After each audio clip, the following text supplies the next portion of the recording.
नमस्कार, मी डॉक्टर सुलभा पवार, स्त्रीरोग तज्ञ, सुरभी हॉस्पिटल अहमदनगर येथे कार्यरत आहे। आजच्या आपल्या संवादाचा विषय आहे सर्वायकल कॅन्सर म्हणजेच गर्भपिशवीच्या मुखाचा कॅन्सर। बऱ्याचदा ओपीडी मध्ये पेशंट चेक करत असताना असं लक्षात येतं की हिला गर्भपिशवीच्या मुखाचा कॅन्सर आहे, पण तो थर्ड किंवा फोर्थ स्टेजमध्ये असतो। त्यामुळे नाईलाजास्तव आम्हाला नातेवाईकांना आता उशीर झाला आहे असं सांगावं लागतं। हे वाक्य ऐकताना नातेवाईकांना जेवढा त्रास होतो किंबहुना तेवढाच किंवा त्याहूनही अधिक त्रास मला स्त्रीरोग तज्ञ म्हणून होतो। त्रास होतो तर का की जर ही पेशंट आपल्याला प्री कॅन्सर स्टेजमध्ये किंवा फर्स्ट स्टेजमध्ये डायग्नोसिस झाली असती तर आपण आजाराचं 100% उच्चाटन करू शकलो असतो। हा प्रसंग टाळण्यासाठी आपण काय करू शकतो म्हणून मी हा तुमच्याशी संवाद साधत आहे।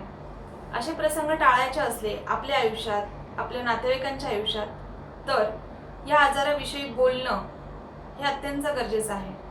तुम्ही, तुमची मैत्रीण असेल, तुमचा नवरा असेल, तुमची मुलगी असेल, सून असेल, आई असेल, तुमच्या मैत्रिणी असतील ज्या डॉक्टर्स आहेत, स्त्रीरोग तज्ञ आहेत, मोकळेपणाने त्यांच्याशी या विषयावर बोला, जेणेकरून या आजाराबद्दलचे गैरसमज दूर होतील आणि आपण लवकरात लवकर याचं निदान आणि उपचार करू शकतो। हा विषय एवढा महत्त्वाचा का आहे तर जगभरात प्रत्येक दुसऱ्या मिनिटाला एका स्त्रीच्या मृत्यूचं कारण ठरतोय सर्वायकल कॅन्सर। जगभरात दरवर्षी किमान 5 लाख केसेस ह्या नव्याने डायग्नोसिस होतात, ज्याच्यात 50% हिस्सा हा एशियन कंट्रीजचा आहे, ज्याच्यामध्ये आपल्या भारताचा समावेश होतो। एवढ्या मोठ्या प्रमाणात जर हा मृत्यूला कारणीभूत ठरत असेल तर त्याकरता आपण काय करू शकतो? हा आजार किंवा हा कॅन्सर आपण नक्कीच टाळू शकतो। WHO वर्ल्ड हेल्थ ऑर्गनायझेशनचं असं स्टेटमेंट आहे की cervical cancer is a preventable. मग हा प्रिव्हेंट करू शकतो तर तो कोणत्या टप्प्यात हे मी तुम्हाला सांगते। त्याचे 2 टप्पे आहेत, एक प्रायमरी प्रिव्हेंशन आणि सेकंडरी प्रिव्हेंशन। प्रायमरी प्रिव्हेंशनमध्ये त्याचं वॅक्सिन अवेलेबल आहे, HPV वॅक्सिन। याची माहिती तुम्हाला तुमच्या स्त्रीरोग तज्ञांकडे मिळू शकते। सेकंडरी प्रिव्हेंशनमध्ये या आजाराचं अर्ली डिटेक्शन आणि योग्य ट्रीटमेंट हे आहे। सर्वायकल कॅन्सर हा का होतो तर HPV म्हणजेच ह्यूमन पॅपिलोमा व्हायरस ह्या विषाणूचं संक्रमण जेव्हा सर्वायकल सेल्समध्ये होतं, गर्भपिशवीच्या मुखाच्या पेशींमध्ये होतं, तेव्हा तिथे काही बदल घडून त्याचं रूपांतर कॅन्सरमध्ये होतं। हा कॅन्सर विषाणूची लागण झाल्यापासून लगेच होतो का तर नाही, याला 10 वर्षांचा कालावधी जातो, जो आपल्याकडनं मिस होतो किंवा जेव्हा आपण आपल्या स्वतःच्या शरीराकडे लक्ष देत नाही।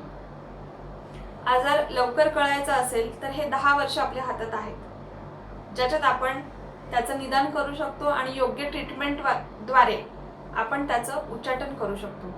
सेकंडरी प्रिव्हेंशनमध्ये स्क्रीनिंग टेस्ट आहेत, ज्याच्यामध्ये हा आजार आहे हे आपल्याला कळू शकतं।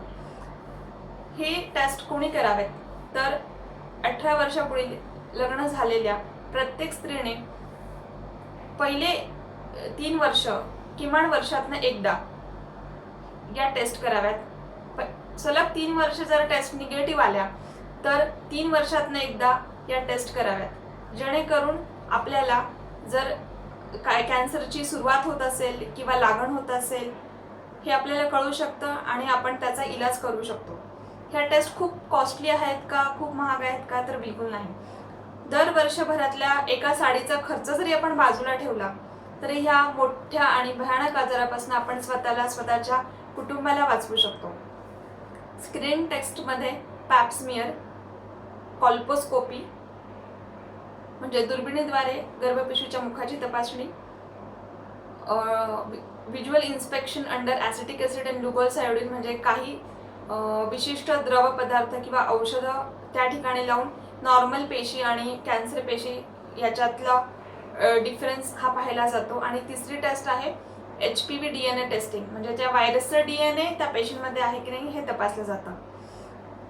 माझा या व्हिडिओ करण्याचा एकमेव उद्देश हा आहे की हा आजार कसा होतो, तो कसा आपण रोखू शकतो याची सगळ्यांमध्ये माहिती पसरावी आणि ज्यांनी हा व्हिडिओ माझा पाहिलेला आहे त्यांनी याविषयी आपल्या घरातल्या ज्या स्त्रिया आहेत त्यांच्याशी मनमोकळेपणे बोला, जेणेकरून त्या जरी रजिस्ट करतील बोलायला तरीही किमान एकदा तरी स्त्रीरोग तज्ज्ञांकडनं ह्याची तपासणी करून घ्या, जेणेकरून हे नॉर्मल आहे की ॲबनॉर्मल आहे हे आपल्याला कळेल आणि या आजाराविषयी काहीही आडपडदा न बाळगता मोकळेपणाने बोला, तर आपण नक्कीच हा कॅन्सर प्रिव्हेंट करू शकतो. धन्यवाद.